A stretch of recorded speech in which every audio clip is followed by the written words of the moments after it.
Oi, oi, já digo, hoje a qualidade dela vai ser horrível porque, mano, eu vim aqui já tá com o cérebro apodrecido depois de ficar um bom tempo codando. Exatamente, sou eu.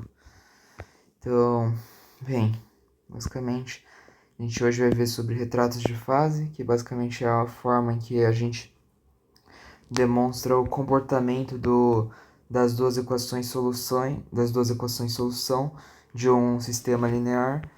E, bem, ela, diferente das retas de fase, elas têm três eixos diferentes.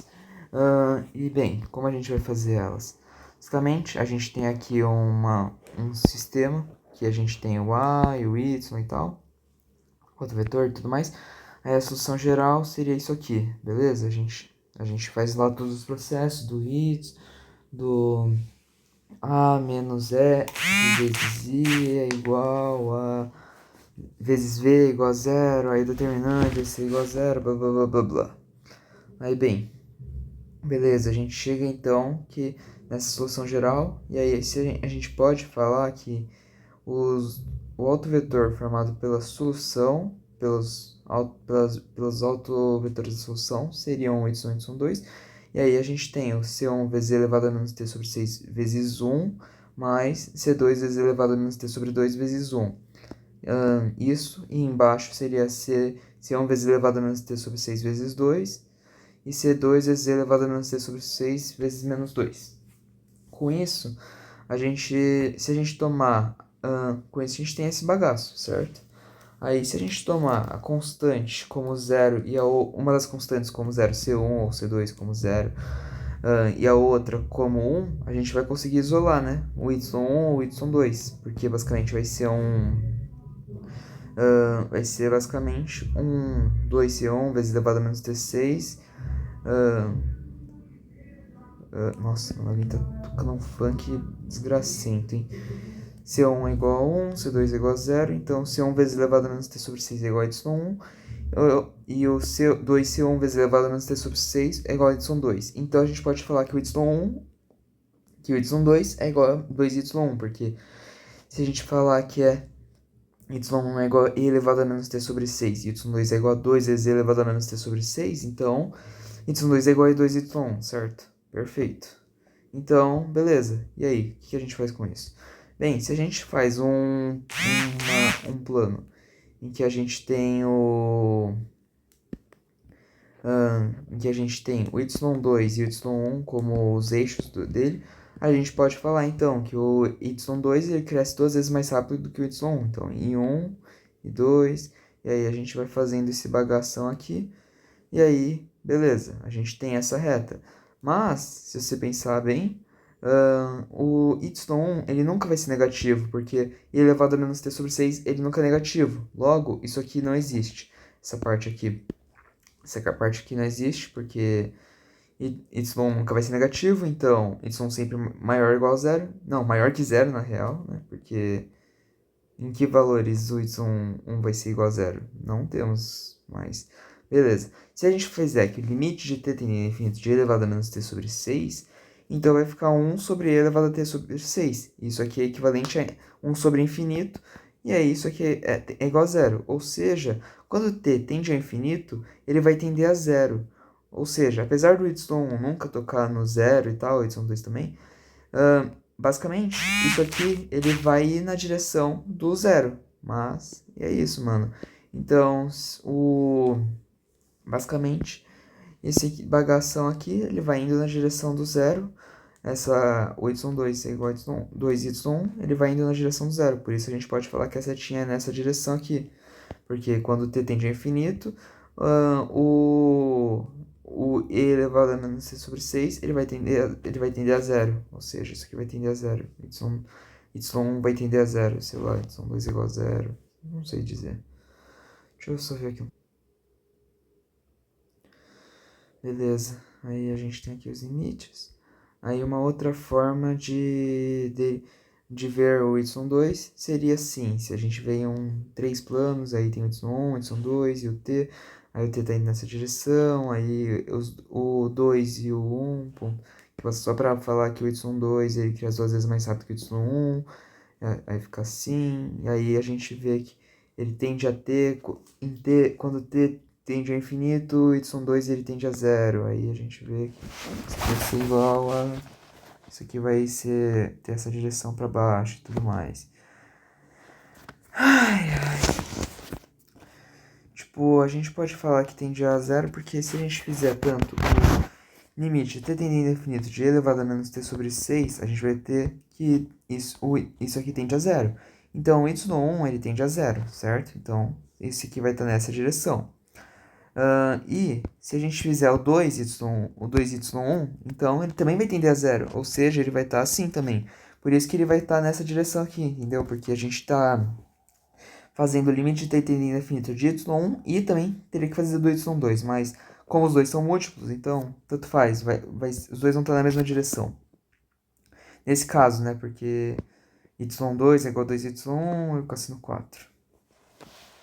Beleza. Aí, se a gente fizer então que C1 é igual a 0, e agora se a gente inverter, C1 é igual a 0 e C2 é igual a 1, que antes a gente tinha feito com o C1 igual a 1 e o C2 igual a 0, agora a gente vai inverter, então a gente vai ter que C2 vezes elevado a menos t sobre 6 é igual a y1, e menos 2C2 vezes elevado a menos t sobre 6 é igual a y2, ou seja, o y2 é igual a o y2 é igual a menos 2 vezes elevado a menos t sobre 6 e o y1 é igual a elevado a menos t sobre 6. Logo, o y2 é igual a menos 2y1, certo? Beleza. Então, com isso, a gente tem que... O treco ele vai ser... Deixa eu ver, ó. Se o y1 ele nunca vai ser negativo, então... Deixa eu ver aqui esse vídeo. Tanto faz. Bem, se a gente tem, então, que enquanto o y1 for negativo... Bem, o y2 vai estar no sinal oposto de y1. Então, como o y sempre vai ser positivo, porque e elevado a menos t sobre 2 é sempre positivo, então a gente vai ter que o y2 ele vai ser sempre negativo. Logo, ele vai estar assim, por exemplo. Quando o y1 é igual a 1, por exemplo, então o y2 é igual a menos 2. Aí a gente consegue esse trecão aqui, entendeu? Basicamente isso. E aí, como a gente sabe a direção? Se a gente fizer o limite de t tendendo ao infinito de y2, que é igual a menos 2, vezes e elevado a menos t sobre 2. Isso aqui a gente vai ter igual a zero. Assim como se a gente fizer o limite de t tendendo ao infinito de y1. Isso aqui também vai ser igual a zero. Ou seja, a gente vai ter que ele tende a zero. Logo, vai ficar assim. Aí, juntando os dois gráficos, a gente vai ter o y1 igual a y2, que é o que a gente conseguiu antes, com o c1 igual a 1 e o c2 igual a 0. Que vai estar nessa direção aqui com x com o y com tudo tendendo a zero, vai ficar tendendo a zero. E também vamos ter aqui do y1 igual a menos y2. Y2 igual a menos 2y1, em que ele vai estar tendendo a zero também. E aí, se a gente fizer o menos y1 também vamos ver que ele vai estar tendendo a zero. Se a gente fizer com o menos y2 também vai estar tendendo a zero. E aí, se a gente for fazer as outras linhas, caso a gente queira, a gente pode, se a gente começar aqui, por exemplo, a gente só vai seguir o fluxo, mano. Eles vão, tipo, se ele começar aqui, aí ele vai indo assim, ele vai querer ir pro zero. Se começar aqui, também vai ir pro zero, aqui também vai pro zero. Vai tudo ir pro zero, basicamente. Vai ficar essa maravilha, essa coisa maravilhosa aqui. Entendeu? É basicamente isso, mano. Aí, para t pequeno, o y2 ele tem maior relevância que o y1. Ou seja, tipo, entre os dois bagaços, digamos assim, tipo, entre y1 é igual a y2 e o y1 é igual a 2y, tipo, entre y1 é igual a y2 e y1 é igual a 2y2, esse aqui vai ter maior relevância que esse aqui, porque esse aqui ele para valores pequenos. Então esse aqui vai ser quem vai influenciar no gráfico, vai ser basicamente isso, mano, é bem de boinha de entender. Aí, né, temos esse bagaço aqui. Aí, para e elevado a menos t sobre 6, bem, se fosse elevado... basicamente, a gente tem vários casos. Se os autovalores são positivos, então o negócio vai ficar e elevado a, por exemplo, t sobre 2. Então, ele vai tender a infinito. Logo, ele não vai ser igual a isso aqui. Ele vai estar indo para longe do zero, as setas. Porque elas vão estar tendendo a infinito e não tendendo a zero, entendeu? Porque é como se fosse um e elevado a t sobre 2, e elevado a infinito, então é um infinito, basicamente. Aí para um e elevado a menos t sobre 6.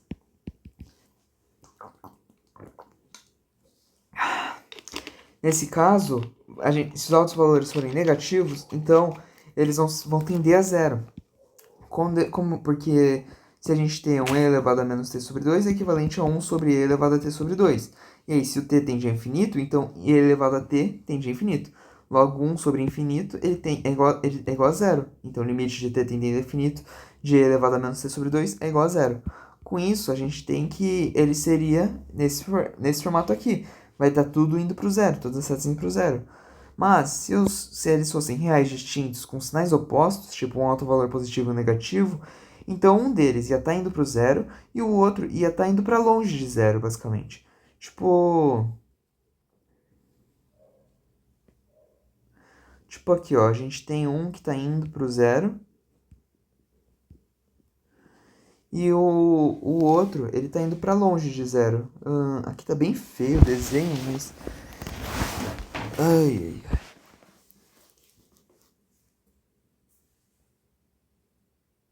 Tipo, aqui tá indo pro zero e aqui esse aqui tá indo para longe de zero, por exemplo. Aí com isso, as setas elas vão seguir esse comportamento. Tipo, elas vão ir para zero, mas depois elas começam a se afastar de zero quando se aproxima muito. Entendeu? É basicamente isso. Ai, ai, cansado. Beleza. Aí para autovalores complexos. Para autovalores complexos, lembrando, tipo, os autovalores complexos a gente tinha o e elevado a mais b, isso tudo vezes t, em que o b ele é parte imaginária, então é bi. E aí aí o bi, então isso aqui vai ficar um e elevado a vezes pela fórmula de Euler vai ficar lá o seno de bt mais cosseno de bt mais seno de bt. Teria um i aqui, mas dane-se. Tipo, os autovalores, os autovetores... Os bagaços, dane-se. Vai os bagaços mesmo. Os vetores de solução, as equações de solução vão ser essas aqui. Vai ser o e elevado a menos t sobre 2 vezes cosseno de t e o e elevado a vezes seno de bt.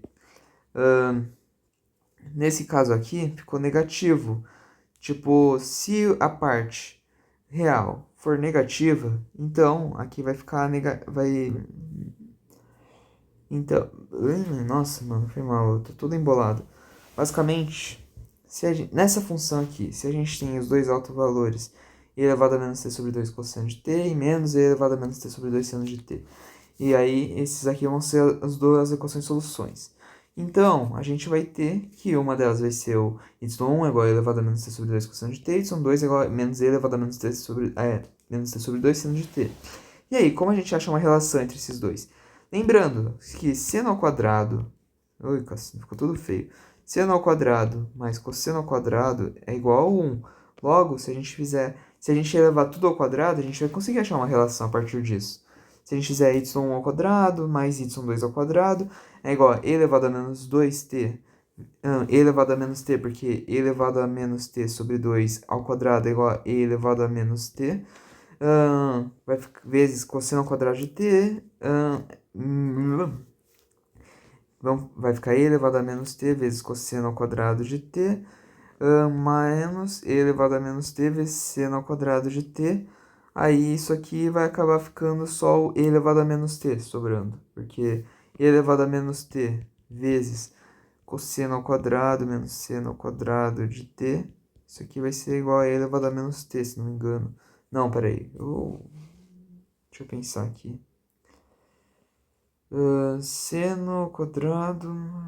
Nossa, velho, tô podre em minha mente. Seno ao quadrado é igual a cosseno, mais cosseno ao quadrado é igual a 1. Mas aqui, se for...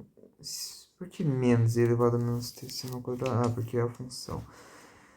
Mas a gente elevou ao quadrado e... tem... Aqui ficou ao quadrado, então esse menos aqui corta. Então, né? Aí vai ficar então e elevado a menos t vezes cosseno ao quadrado mais seno ao quadrado. E aí vai ficar E elevado a menos t. Deixa eu apagar aqui no meu caderno, porque, né, eu cabacei. Nossa, mano, tô com calor. Eu tô com dor de cabeça. Olha que maravilha. O combo perfeito. Nananana. Pronto. Beleza. Aí, bem, beleza. Isso aqui, lembrando, em GA, isso aqui é uma equação de circunferência, que é o x menos x0 ao quadrado mais y menos y0 ao quadrado é igual a r ao quadrado. É uma equação de uma circunferência em que o y1 e o y2, basicamente, eles são x menos x0, y menos y0, e o e elevado a menos t é o raio. Com isso, a gente pode afirmar que o raio, ele conforme o t vai aumentando, então o raio ele vai diminuindo, porque o raio é 1 sobre e elevado a t, certo? Então quanto maior o t, menor vai ser o raio. Por isso ele vai variando assim, ó, vai oscilando, vai diminuindo o raio e... Bem, ele vai ficar oscilando bastante, mas vai ter esse formato de espiral, porque basicamente o e elevado a menos t ele vai tender a zero, porque, né, 1 sobre e elevado a t tende a zero quando o limite de t tende a infinito. Aí, se a parte real dos autovalores for maior do que zero, então seria um e elevado a t. Então seria uma espiral para fora, tipo, isso aqui seria tipo isso aqui, mas para fora, basicamente. Vai de zero para fora. Tá? Aí, se A é igual a zero, então aí fica uma espiral estável, em que basicamente fica aqui só girando, sem nunca ir pro zero, nem ir pra fora, vai ficar só aí, parado. Então, mano, é isso, basicamente. Tinha mais um monte de plano de fase lá que tem que saber, infelizmente, mas eu ainda não vi direito, porque a ED...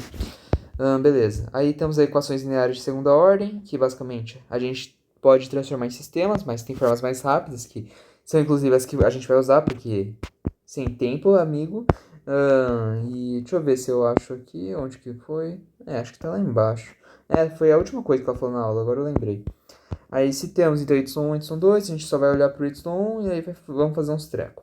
Bem, uma coisa que ela achou essencial de falar foi o sistema de vibração. E aí temos o sistema mola, massa, que basicamente o sistema físico que a gente tem aqui é uma mola no tamanho normal inicial.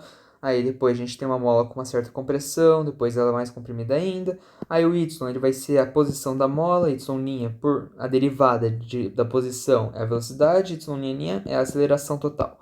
Aí, bem, fazendo o que a massa ela está sofrendo, então a força elástica e também o peso, a gente pode falar que o somatório de forças em y é igual a zero se ela está em equilíbrio. Então, a força elástica é igual ao peso, logo kx é igual a mg. E aí, a força da mola seria Fs de t é igual a menos k vezes L mais yt. Então, tipo, força da mola, Fst igual... Tá, basicamente isso aqui são coisas importantes a gente saber aqui. A força da mola vai ser o menos K, que é uma constante, vezes o L mais YT, sendo L sei lá, mano, a deformação, Kx mais YT, deformação, a posição inicial mais a posição final, isso aqui vai ser a deformação, Kx.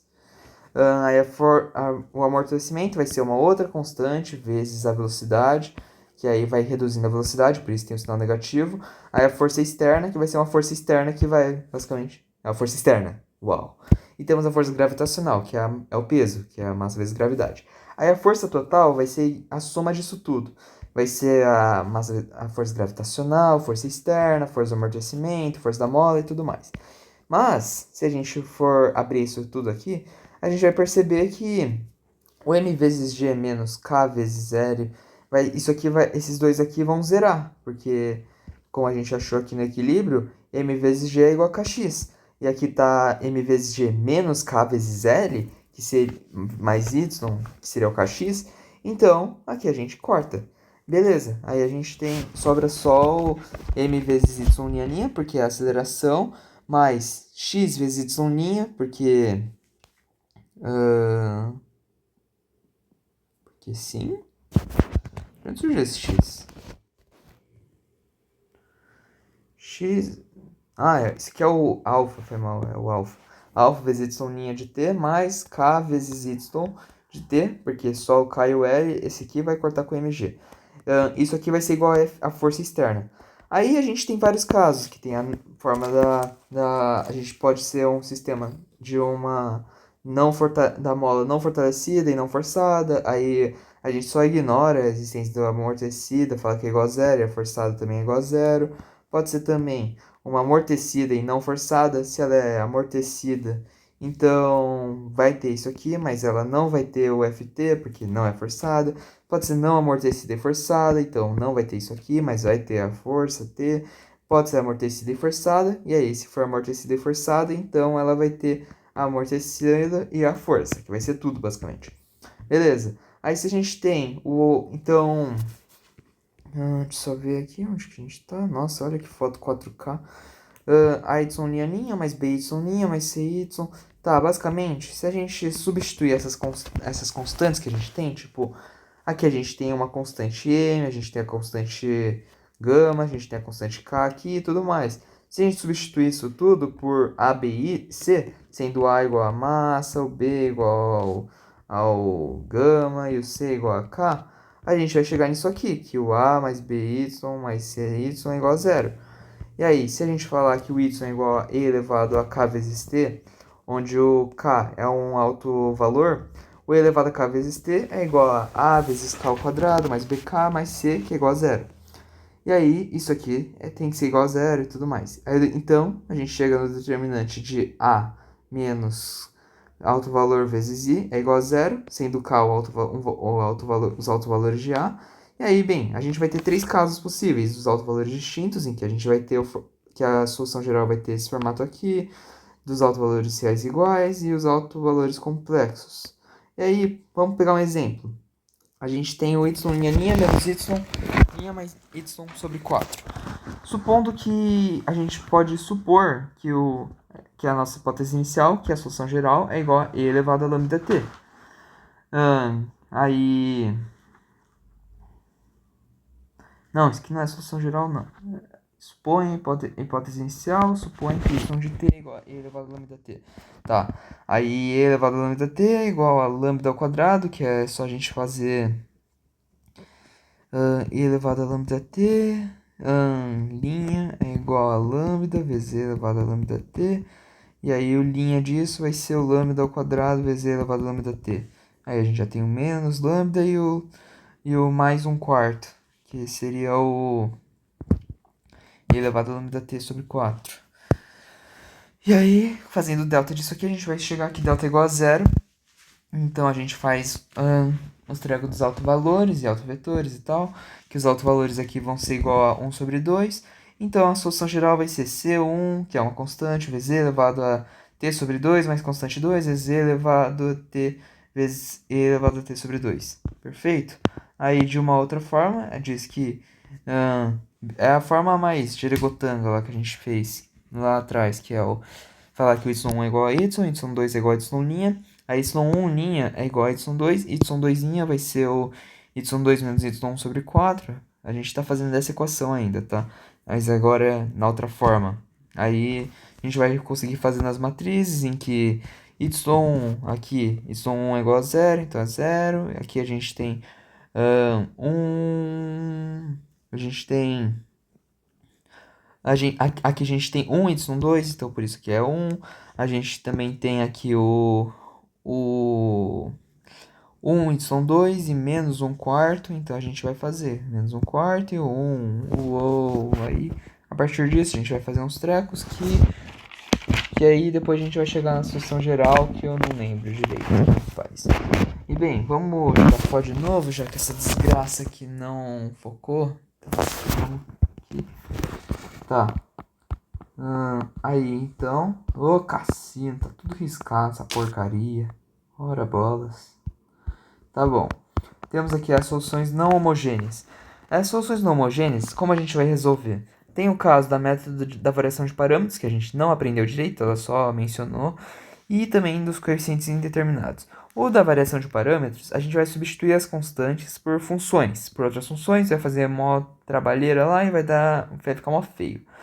E também tem o método dos coeficientes indeterminados, que basicamente a gente olha para a equação não homogênea, e aí depois a gente tenta escolher uma das funções aqui para ser a nossa solução particular, que a gente vai procurar a solução particular, fazer um monte de coisa.